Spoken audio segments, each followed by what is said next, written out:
Hello guys, প্রচণ্ড গরম পড়েছে আর এই গরমে রান্নাঘরে বেশিক্ষণ থাকতে একেবারে ভালো লাগছে না। শুধু তাই নয়, বেশি রিচ রান্নাবান্না খেতেও কিন্তু ভালো লাগছে না। আর সেই কথা ভেবেই এমন একটা রেসিপি নিয়ে এসেছি যেটা বানানো খুব সহজ, আর এই রেসিপিটা কিন্তু শরীরের পক্ষেও ভীষণ ভালো আর ভীষণ টেস্টি। ডিনারে হোক, লাঞ্চে হোক, যে কোনো সময় এই রেসিপিটা তৈরি করে নেওয়া যেতে পারে। তাহলে চলুন চলে যাচ্ছি রেসিপিতে। নিয়েছি 1 কাপ মতো চিড়ে। আমি মোটা চিড়েটাই নিয়েছি, ইচ্ছে হলে কিন্তু আপনারা পাতলা চিড়েও নিতে পারেন। আর চিড়ের পরিমাণটা আপনারা নিজেদের পছন্দ অনুযায়ী দেবেন। এইবার চিড়েটাকে ভালো করে ধুয়ে নেব। চিড়েটাকে অবশ্যই ভালো করে ধুয়ে নিতে হবে, তা না হলে চিড়ের মধ্যে অনেক নোংরা থাকে। দেখুন জলটা কীরকম ঘোলা বেরোচ্ছে। মোটামুটি 3-4 বার চিড়েটাকে ধুয়ে নেবেন। চিড়েটাকে ধুয়ে নিয়ে এর মধ্যে 1/4 কাপ জল দিয়ে দিয়েছি। 1 কাপ চিড়ে নিয়েছি, তার জন্য 1/4 কাপ জল দিয়ে আমি মোটামুটি 10 মিনিট মতো রেখে দিচ্ছি। যদি আপনাদের হাতে সময় না থাকে সেক্ষেত্রে কিন্তু রেখে দেওয়ার কোনোই প্রয়োজন নেই, ভালো করে ধুয়ে নেবেন তাহলেই হবে। 10 মিনিট পর আমি ফিরে এলাম। চিড়েটা দেখুন পুরো জলটাকে কিন্তু অ্যাবজর্ব করে নিয়েছে, বেশ সুন্দর নরম হয়ে গিয়েছে, ভেতর থেকে সেদ্ধ হয়ে গিয়েছে। অনেকের চিড়ে খেলে অ্যাসিডিটি হয়, এই রকমভাবে যদি চিড়ে খান তাহলে কিন্তু কোনো অ্যাসিডিটি হবে না, আপনারা খেয়ে দেখবেন। নিয়েছি 250 গ্রাম ঘরে পাতা টক দই।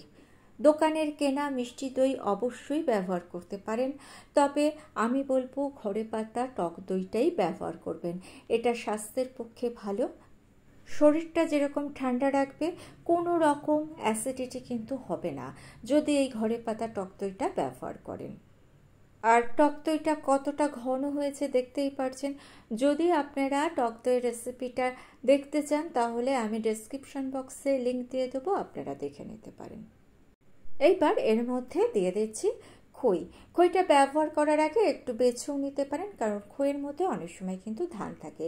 আমি যে খইটা নিয়েছি সেই খইয়ের মধ্যে কোনো ধান ছিল না, খইটা ভালো পরিষ্কার ছিল। খইটা আমি দিয়ে দিলাম।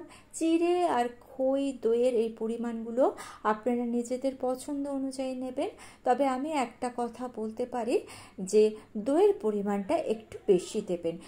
দইয়ের পরিমাণটা যদি বেশি দেন তাহলে খই আর চিড়েটা দইটাকে অ্যাবসর্ব করে নিয়ে খুব সুন্দর নরম হয়ে যাবে, টেস্টটা খুব ভালো আসবে।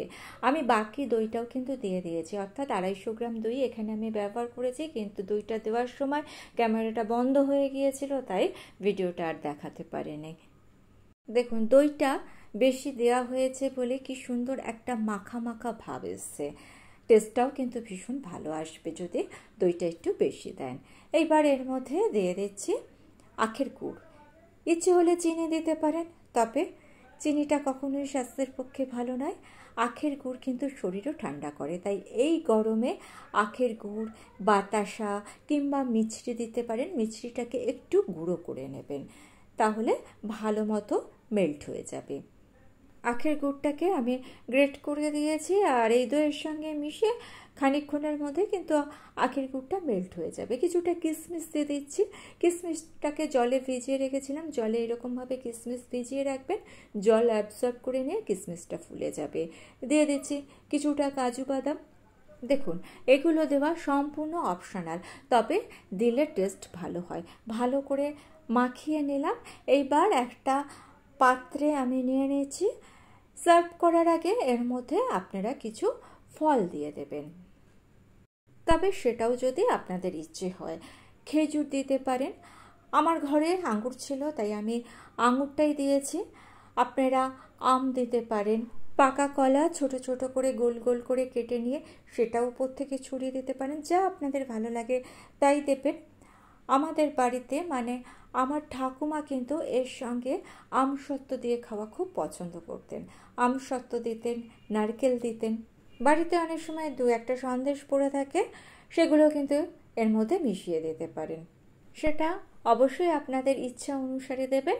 আর ভিডিওটা ভালো লেগে থাকলে চ্যানেলটা সাবস্ক্রাইব করে নিয়ে পাশে থাকা বেল আইকনটা প্রেস করে দিয়ে অল অপশানটা ক্লিক করে দেবেন। আজকে এই পর্যন্ত। ভালো থাকবেন, সুস্থ থাকবেন।